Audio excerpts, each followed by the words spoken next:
In today's video, I'm going to show you how to take just plain Jane Walmart products. We're talking about steak, we're talking about shrimp, we're talking about the bagged frozen shrimp. They are Gulf shrimp, or I'm sorry, they're USA wild caught. I won't buy nothing but that.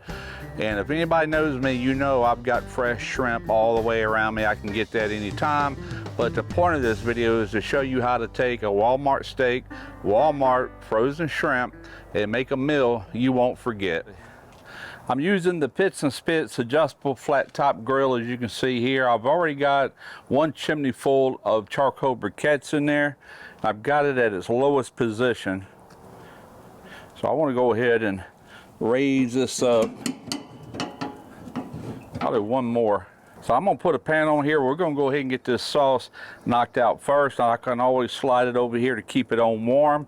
And we will be doing a front sear on these steaks, so you know, and the shrimp will be grilled. I'm making a Bourbon Street steak, and the sauce I'm making actually comes from Chef John over there at Food Wishes. I have used his recipe many times. I hope you give his recipe a try. I'll show you step by step how to do it. First thing we're going to start with is about a teaspoon of butter. Into that I've got 1 clove of garlic. Stir that around for a second. Now that's the cool thing about this adjustable grill is right now I'm probably 6 inches above the fire. If it gets too hot, I could slide it out of the way, or I could let the actual fire grate down. That is the beauty of this grill. All right, I'm gonna pour 1 ounce of this bourbon. This is Maker's Mark. This is 1 ounce exactly.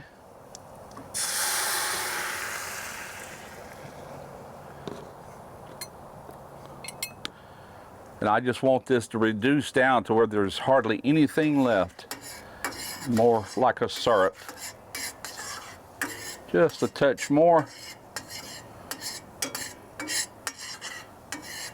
All you're really wanting to do is just leave the essence of that bourbon.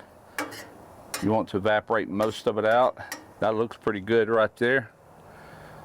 Now I've got 1/2 cup of chicken broth, chicken stock. You can also use veal, Chef John says, and I would think you could also use beef.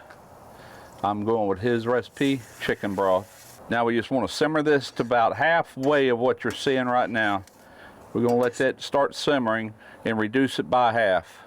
All right, I'm about 1/2 reduced. So into that, it gets 1/3 cup of heavy cream. In your supermarket, it'll say whipping cream, same stuff. Now we're going to get this up to a simmer. Give all this a good stir. Now his recipe tells you to salt to taste. Chicken broth already has salt in it, so I'm just going to put a pinch of salt. This is kosher salt. But since it's a black peppercorn, we're going heavy with a coarse ground pepper. Going to be using my pepper cannon because this thing can dump a lot of pepper in a hurry. Don't be shy with the pepper.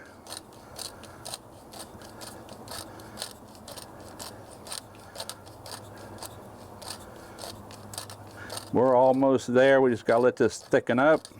Give all this a good mix. It will take on a little bit of a darker color, not much, just a little. This doesn't take long because you're not dealing with a lot of ingredients here. It evaporates pretty rapidly. That's going to be just about enough for 2 steaks.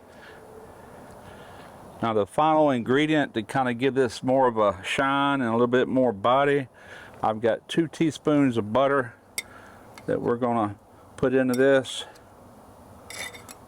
That's real butter. And I think it's salted too.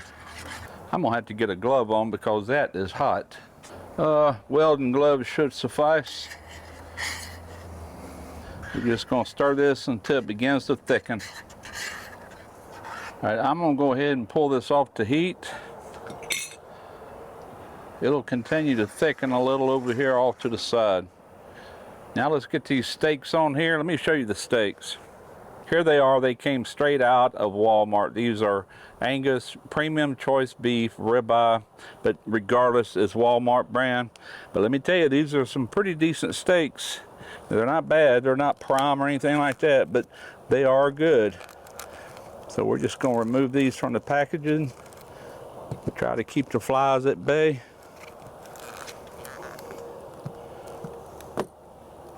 Take a little salt.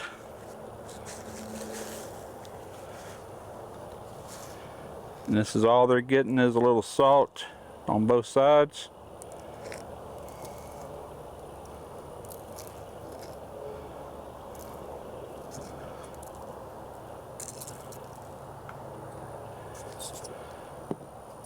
And a little cracked black pepper. Gonna press these seasonings in, flip them over, and do the same thing. All right, here we go.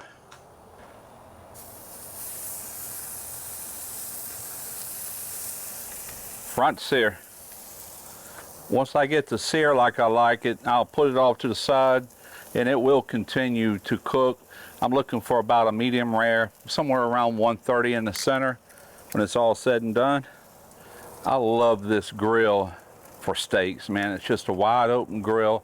Nothing's obstructing you, and it's adjustable. You can get it dialed in just where you want it. It is really, it's perfect for many things, but steaks is one of them.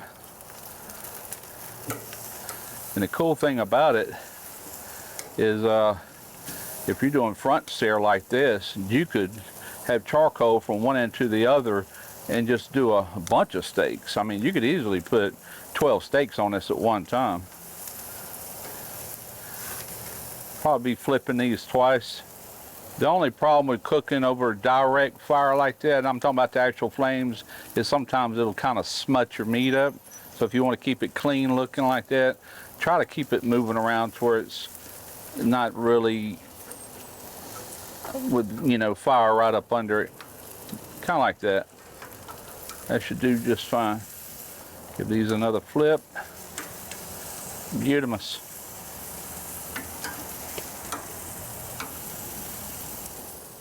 Okay, I'm gonna go ahead and pull this one off. I ain't gonna pull it off, I'm just gonna pull it over here. So yeah, these are U.S. wild-caught shrimp. I don't know what waters they come out of. That could be the Atlantic coast off the Pacific. They look like Gulf shrimp. They more than likely are, but I don't know that for sure. What I want to do is take and brush a little olive oil on these.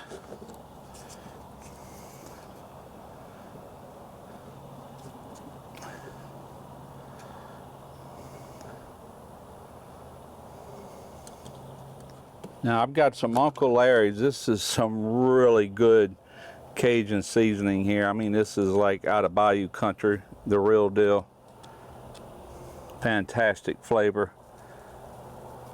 We're just gonna sprinkle this on our shrimp on this side, flip them over, and do the same thing.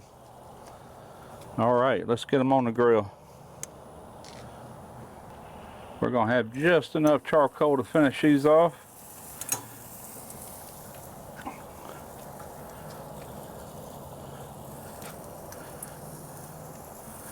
And here's the last one. All right, I want to check the temp on these steaks again. 127, 128. These should be done. 130, 131. These are going to be perfect. Oh yeah, it's starting to get a little color on them. One more flip on these and these should be done. Just want to make sure that they're no longer translucent, that they get opaque, non-transparent, kind of like the way that one's looking. But these, as you can see, are still transparent. And there again, I know why, because I don't have as much charcoal in this end. Let me slide these forward a little bit. See if we can't get those cooking at the same rate. Okay, that ought to do it. All right, so I'm gonna finish these shrimp up. Then I'm gonna go ahead and plate a ribeye. I'll let my wife come and get hers. She can bring it indoors. Then I'll go ahead and plate mine up and give you a taste. We'll be back. My wife has already came out here and got hers. And yeah, that's just about perfect for 2 steaks. So if you got more steaks to do, you'll definitely want to make more of this sauce.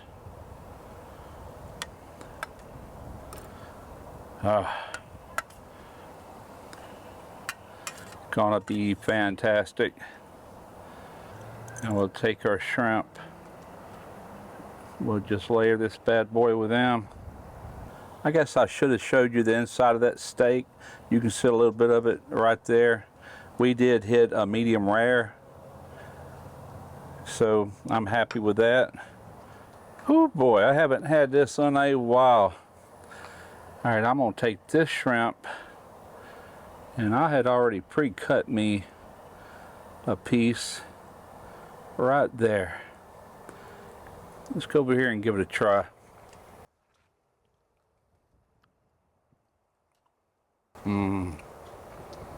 Oh my goodness.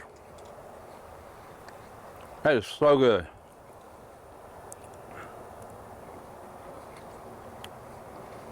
Oh. If I was in the finest restaurant, I promise you, I would not be disappointed if they served this. We're talking about Walmart steak, Walmart frozen shrimp. That sauce, yeah, you're doctoring it up with the sauce, obviously. That Uncle Larry's seasoning, that is fantastic on shrimp. Gotta eat, guys. Short video just to show you what you can do with some really, I ain't gonna say cheap, because those steaks were still $28 for 2 of them. But in today's world, that's not bad. Hope y'all enjoyed it. I'm Russ Jones with Smoky Ribs Barbecue.